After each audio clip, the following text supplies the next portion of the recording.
Well, I mean, and we don't. I mean, I guess we're kind of done with the breakouts here. But I mean, do you want to go big picture? Because I think that's one of the things that is my favorite part about this entire what I was hoping to see was a really good defense going against a really good offense, and just seeing how that turned out this coming Thursday. In my opinion, this team is they're loaded, and I hate being that optimistic, but I do think that they're absolutely loaded at a lot of positions.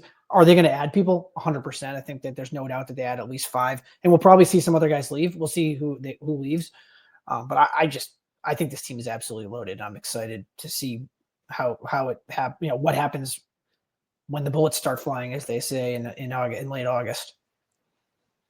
Yeah, a lot, and I think big picture, like this is the first year without the COVID 5th year, so it's kind of like back to a reset to where we were in 2019 in terms of age on the field. And I think, I don't know how many 5th year guys Ohio State had, but I know they had a few and a lot of seniors. And now it's kind of level playing field for everyone besides BYU, who gets the 2-year Mormon rule. But I'm excited to see kind of where IU is at, because obviously we keep talking about the huge thing, the amount of depth. It's just really exciting. I mean, there's a reason why I made that crazy claim of I'm thinking about, can Mendoza get us past the semifinal in the playoff? Like there's a reason why those thoughts go through my head. Obviously, it's really hard to think about Indiana football in that way. But hey, we went to a playoff last year. Who's to say we can't get one done? I think that would be a great next step for this team. Just seeing what I'm seeing, the amount of talent, a lot of guys I think can go to the league. I think we're only going to have 2 draft picks this next upcoming draft with Weston Rourke. I see a lot more than 2 draft picks on this roster right now. It reminds me of, I bring up the Michael Penix Washington team a lot because they won 10 games, didn't have any draft picks that year, ended up going to the national championship the next year because they brought all their best players back. They may have been all young at the time when they went 10 wins, but keep them together, the continuity, maybe added some, plugged some holes that maybe they needed to be filled, and just ran it back the next year. And I think this is something that Indiana can potentially replicate with a second-year head coach, which I think was the same situation as DeBoer, right? Over with Penix, right? Was that year 2 DeBoer or year 3? They went to the title. Chad, help me out. True. I believe it was year 2. Yeah. Well, I just quickly, they do have a nice runway. Again, I because I have been a fan. I'm not the longest fan because I grew up outside of Boston. Didn't give an absolute shit about Indiana. Didn't think I would ever even go there. But anyway, going there and becoming a huge fan, it's like I've been a fan since I stepped foot on campus, essentially. When Jerry DiNardo was there, I did like the Dr. Gary sales class, and it did 5 hours of work in with DiNardo's teams. But the point being is, like, I get very nervous about thinking that, when I was there, I was like, okay, I see DiNardo. Like, that guy was good. He sucks. But the point being is, like, I don't want to be optimistic, but this is a tough schedule. It is actually a tough schedule. Yeah. I know people are like, I said it before to you guys. I think that I do think 8 wins is the floor, but they still, if they won 7, would I be shocked? No, because I do think that game, they have the runway coming up, but then the Illinois game is going to be, Illinois is legit. And I think people are already penciling that in as a win at home. I hope they win. I think that what do you go ahead. Yes. I was just saying me, like I am. I think we're a better football team than they are. Okay. Yeah. I just think that I just reading some of the board stuff. Yeah. I just think that people think that Illinois is kind of going to not be as good as Illinois. They're going to be typical Illinois. They'll be good. I think both teams will be ranked. Both teams should be ranked, and that will be, hopefully we get like game day or something. Big noon kickoff. Illinois has the 16th easiest schedule in the Big Ten. IU has the 12th. Really? Okay. Yeah, and then, I mean, it just there's a lot of or I guess on difficulty. So I guess 1 would be the hardest. So Indiana's 12, Illinois is 6. So the 3rd easiest schedule in the conference belongs to Illinois. Right. Yeah, I mean, and they do miss, they miss Ohio State, they miss Michigan, but you're adding in at Iowa, at Oregon, at Penn State. I mean, that's first 3 game stretch in the Big Ten: Illinois, Iowa, Oregon, just in a row. Right. It's as hard as it gets for anybody in the country. I agree, and that's why I'm saying, like, I do think that this is a really good football team, but if there are injuries or if they don't look as good as I think they're going to look, I do think that it is scary schedule that people are kind of sleeping on. Is all I'm saying. Yeah. Because you could also even if you get like the second to last game before the Purdue game, you get Wisconsin. I mean, is Luke Fickell going to be fired? Like, he's been awful. Is he coming into like playing for his job or something? I don't know. I think that they're going to kill them. In my opinion, I don't think Wisconsin's very good, but they have good. They have talent. So anyway, we'll see. I'm just excited. I think that I wanted to see if I could see more than 8 wins, if I could see 9, 10 wins. That was what I was hoping to see. The offense and the defense go against each other, the ones and the ones from each side. So yeah, we'll see. We'll see what happens moving forward, but hopefully we get some sort of stuff that we can see, whether it's clips or whatever, just for people that can't be there, because I can't be there. I got a kid. So No, 100%. Thursday night driving 5 hours isn't going to work. We're with you. No, big picture real quick though. I was just really looking forward to seeing the coaches with the headsets on, seeing like guys with their hands on their knees staring at the play sheets, like seeing dudes in full pads, like full tackle. Like, it just would have been, I know it wasn't real football, but it just would have been as real as football is going to get until August. And I was like, well, isn't it the only time they're going to be tackling? I think it's the only time. It's the only time they're going to tackle in the spring. Yeah, so I mean that was why it would be exciting. I mean, you see it. They do. What do they call it when you hit each other? There's a word.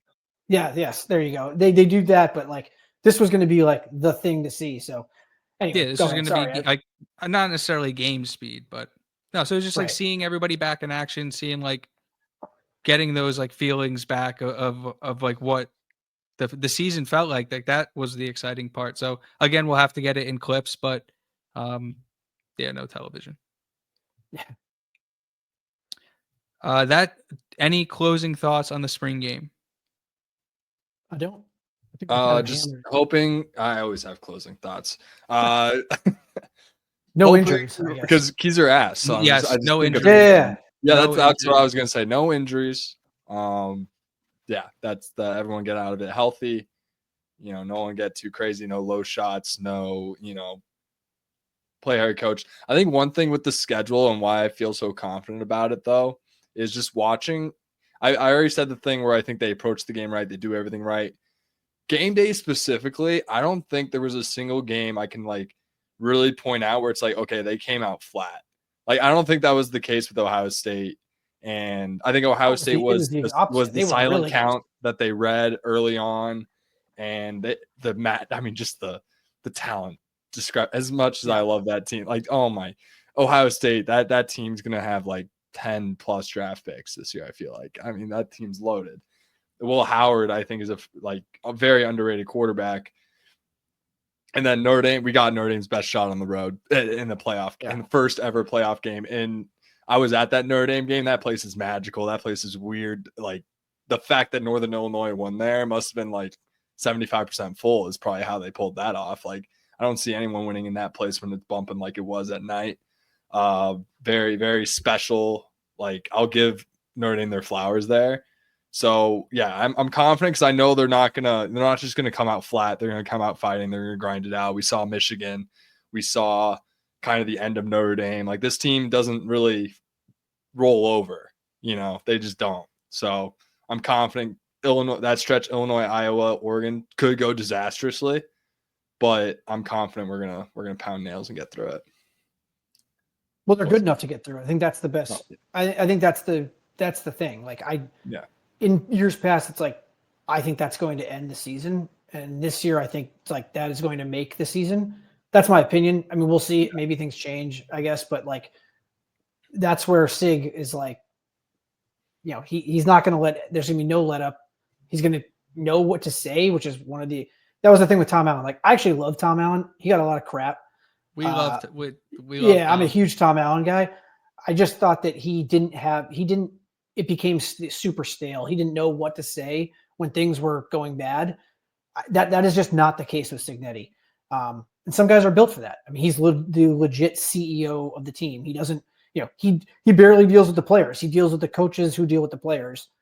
And I just think that that's trickle down type thing is it hopefully that propels them 8, 9 more wins. I don't know. We'll see. Playoff again? Who knows? You want to get real crazy? What Sure. Signetti would say about this tough stretch would be it presents a great opportunity to prove ourselves to the world. We come out of that stretch 6-0. I'm telling you, there's no way we're not top 3 in the country. There's just no way. We go out and beat Oregon. Do you think they're going to be ranked? Iowa on the road. We might be number 1 in the country after that. If we go and beat Iowa on the road, and then go beat Oregon on the road, we're 6-0. Top 10 for sure. Who else has a resume of Illinois, Iowa, Oregon at that point in the season? No one. There's no way. And well, then it depends on what those teams look like. Yeah. Right. But do you think they're going to be ranked to start the season? Yeah. 100%. They should be. I don't know. They have to be, right? They have to be. They should be in the top 15, but they're probably going to be like 23 and they're going to. Yeah, that's I was going to say over under 15 because I think that they should be 15, 13, 14, something like that. Yeah. But I think that it's going to be 20, right. They're not going to be you'll get to see what the voters vote and it's like every time it's just like, dude, these guys voting are just anyway. It's just a number, but maybe they won't be ranked and they'll just be like, hey, let them sneak up on these guys again, I guess somehow. Yeah. Part of me hopes they don't rank them because it would just be funny to just add another giant sized log to the fire. Oh, if they're not ranked top 15, that whole team's gonna be like, what the fuck? They're gonna be like, what? They clearly have not been to our practices. Well, I see some of those lists that those accounts put out like that are like, it's just bait. It's just bait. Obviously, they put them out and like seeing Mendoza like 7th or 8th in those. It's like I know these other guys are like, I know these guys are 5 stars that are like, but they haven't played. They haven't. Has Julian Sand proved anything yet? Like I'm sorry, like, he's awesome. To me, that's. Go ahead. Go ahead. No, I was just gonna say there's no way to me that you could rank a guy that just threw for 3,000 yards, running for his life every single game, behind a guy like that hasn't played like Julian Sand. Julian Sand's huddle video, I mean, he is electric, no doubting that. But he has not. It's just totally different once the bullets start flying. I keep saying that, but like once the bullets start flying, it's all here. It's not the arm. It's not anything. It's just like. And you watch that with Will Howard. Like Will Howard, does he look like he's it's all up here. He made throws that were like, yes, he's got the physical tools, but it's like he also just absolutely drilled passes that's like that takes fucking balls to make. Yeah. So anyway, my point is like we haven't seen it. How could you have a guy like Mendoza? And for me, having a guy like Mendoza, how could you not be a top 15 team? I don't. We'll see. Especially returning Surratt, returning Kamara. The team's loaded. I'm out. Yeah, whatever. I'm done. Completely with you. I was just going to say, I'm not entirely convinced Ohio State is not going to make a move at quarterback in the spring portal. I'm just not. I'm not about to talk about Nico.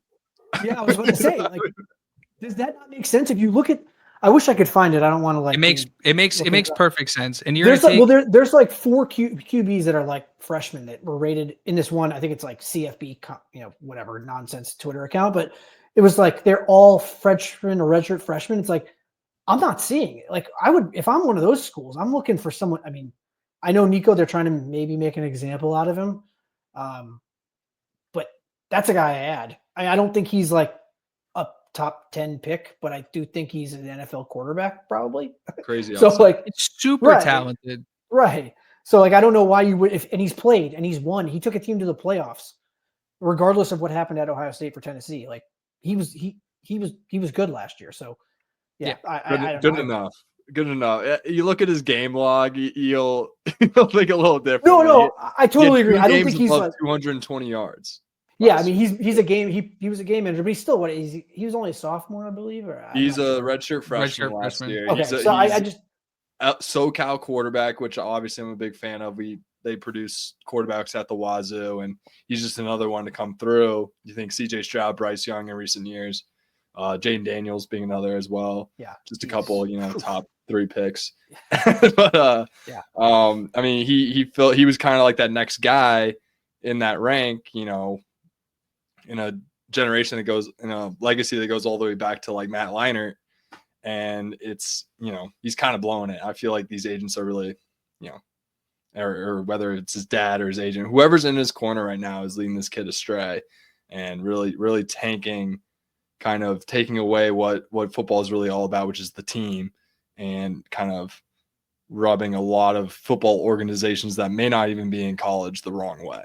I feel like with this type of antics, but yeah.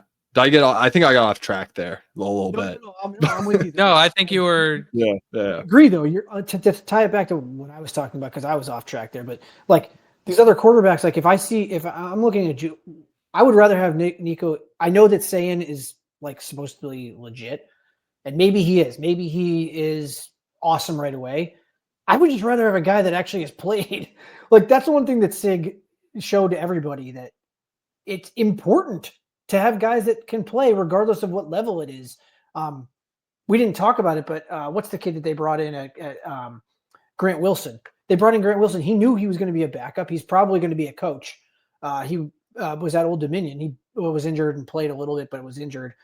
I mean, he might be third if Alberto Mendoza passes him on the depth chart. But that's a kid that, like, at least he played. At least if if Fernando Mendoza gets injured, you have a guy that actually threw passes in college games. Like, Yeah, I don't know. That's where I'm at with that. it goes a long way. It goes a long way. 100%. Like the depth at every single point. Where it's like, even when we have an injury, I know we can still. Obviously, Mendoza gets out, playoff done. Yeah, we're out, yeah, but yeah, we can still win games. Like we could still go in there and smoke Purdue by 40 without Mendoza. Right. That's what I like about this team, is that we can go and do that.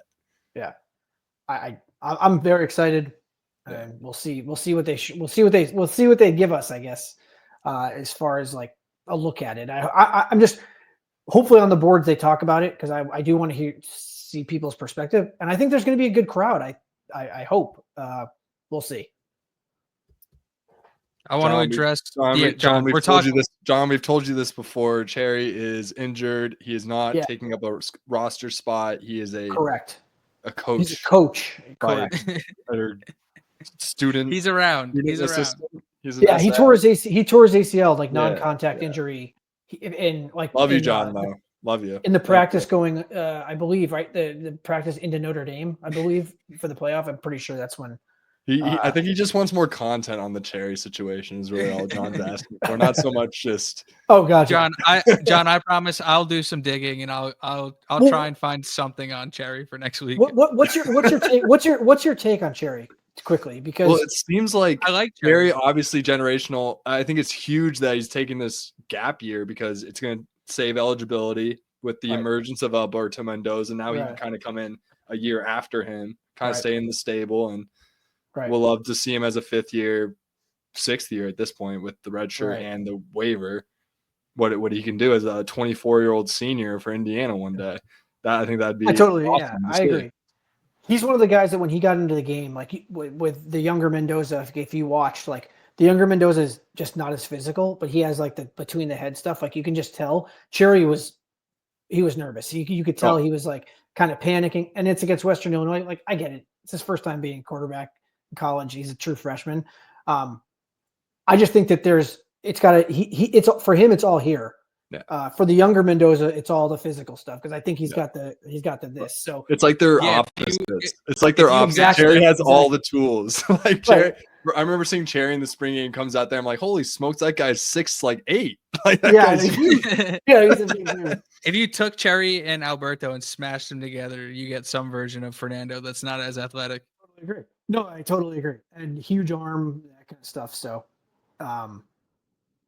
excited. I keep saying that, but I don't think people understand that this team is going to be really good, and we should all be excited about how they look moving forward, and they get a good runway into it. So completely agree. I know it's been almost 2 hours. I do want to get us out of here soon, but I do want to ask you guys real quick. We talked about a bunch of different people. Jack Endries, the tight end from Cal, being one of them. Yamir Knight, slot receiver from JMU, being another. We texted a little bit about potential guys that we might want to have our eyes on as the portal opens tomorrow. So, Jamie, is there anybody that we haven't talked about yet that you just kind of want to put the spotlight on? Yeah, and I don't know. I mean, these are just guys that, if you look at who's kind of coming out, I know that Kendrick Gilbert Kentucky defensive lineman. He's from Indianapolis, I believe. 3 years of eligibility. I think he was a 4-star in the portal. Did they look at a guy like that because he's from Indy? I have no idea. The kid from Liberty, TJ Bush. That kid looks legit. 6'3", edge, 260. Did they look at that guy like that?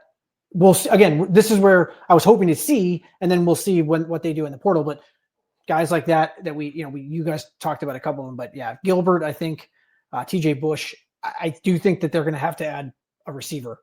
I think I sent one up here. Let me try to find it. I think you sent Knight. I think you sent Knight to us. I did send him, but there's an NC State guy that I know, and I hope it's not like not Casey Concepcion. I remember no. when he first entered. I was like, oh, that dude's a stud. That dude's a day 2 guy. I agree. It's not him. It's Dakari Collins. I don't hope I'm not like scooping somebody, but Matt Weaver on Peegs, who's awesome, did said that he wouldn't be surprised if IU started looking at Dakari Collins, who's a big receiver, like 6'4". Really? I saw he hit the portal. He didn't like. So the lights didn't start going. Again, I hope I'm not scooping Matt Weaver, but Matt Weaver, try to give him credit here. Said he was basically saying that Matt Wilson, who I believe is IU's player personnel director, was at NC State when he was great follow on Twitter too. Right. So that could be a guy that they look at. I guess that would be the one other one.